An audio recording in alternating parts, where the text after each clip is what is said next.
We're live from the Spero Clinic with one of two graduations today. Christina, I don't even know where to begin with you. You have done amazing. You've worked so incredibly hard. You've never given up. You took everything that we threw at you and just sailed through it. You had a pretty tough NMR therapist and pushed you pretty hard, and you still just excelled every single time, every corner you went around. So I'm very proud of you. I'm very excited for you to continue living your life and you go home with new things in your toolbox. So you've got this. And So I have just 5 minutes or less. I want to just give a brief history of everything I've been through, and I have a life lesson for everyone who wants it, and then just a couple of thank yous. So briefly, I think the first time I had an episode, perhaps you call that, of CRPS was likely in high school. I was in a wheelchair for a few months, only there. Never really got a diagnosis of what happened, but managed to get out of the chair and move on. Then in fall of 2021, I had a hairline fracture lovingly bestowed upon me by my big dog. And things just roll from there, and we all know how it goes. So by the next July, I wasn't walking in CRPS took my right foot, then my left, then my right knee, then my left, then my low back, and then my worst was my hands, and I couldn't even crochet or do anything to put myself in bed. So to say I was in a chair would be pretty generous. I was essentially just bedridden. I was very fortunate. I was able to get a significant amount of remission on my own, probably 80%.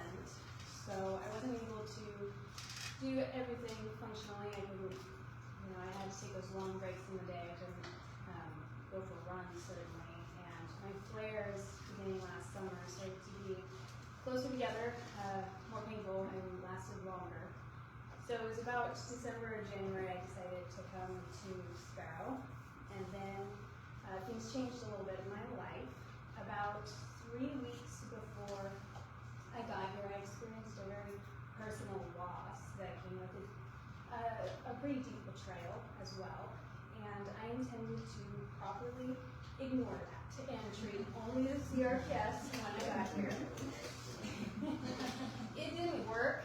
So the practitioners are always insisting that there's this horrible connection between the brain and the body, and they are unfortunately quite true in that regard.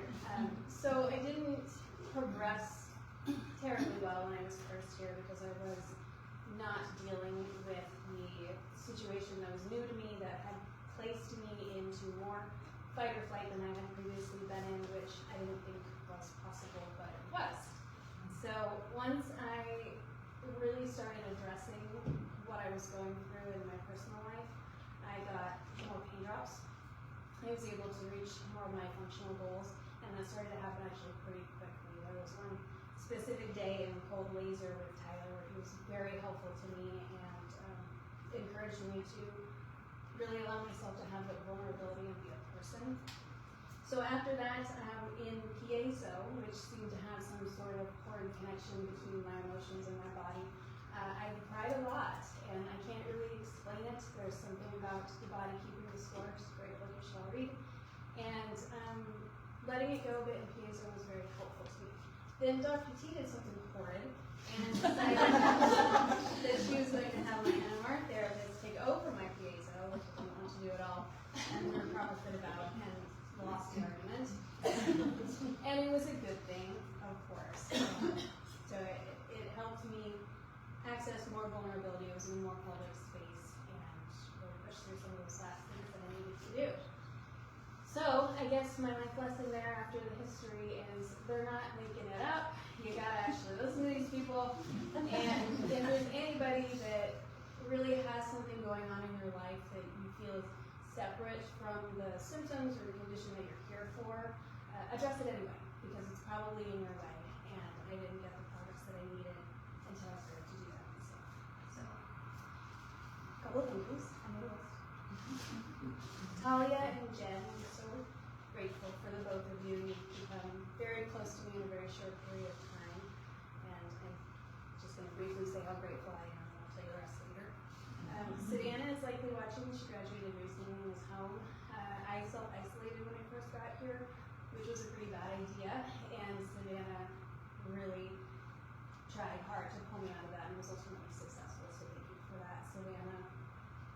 I just have all these wonderful people that are here that I just want to just quickly say names, and I'm going to miss some of them. I'm sorry for that. That was not intentional.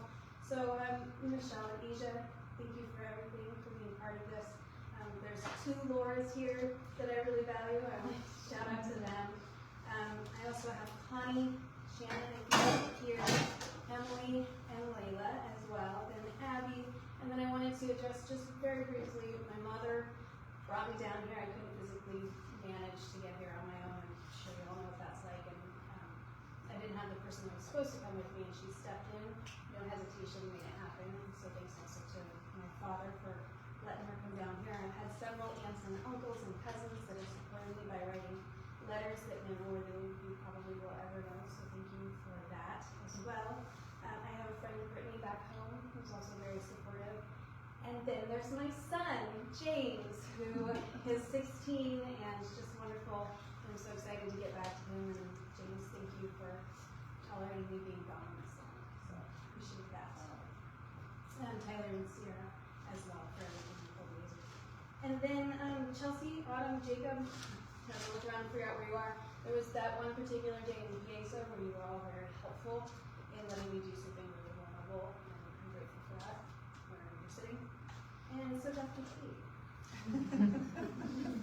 thank you for not letting me be my own worst enemy, for pushing me to do the things that were really uncomfortable, which was most of the things, and ensuring that I understood along the way how it needed to go, because you've done this before, you know how to make it happen, and you did. So thank you.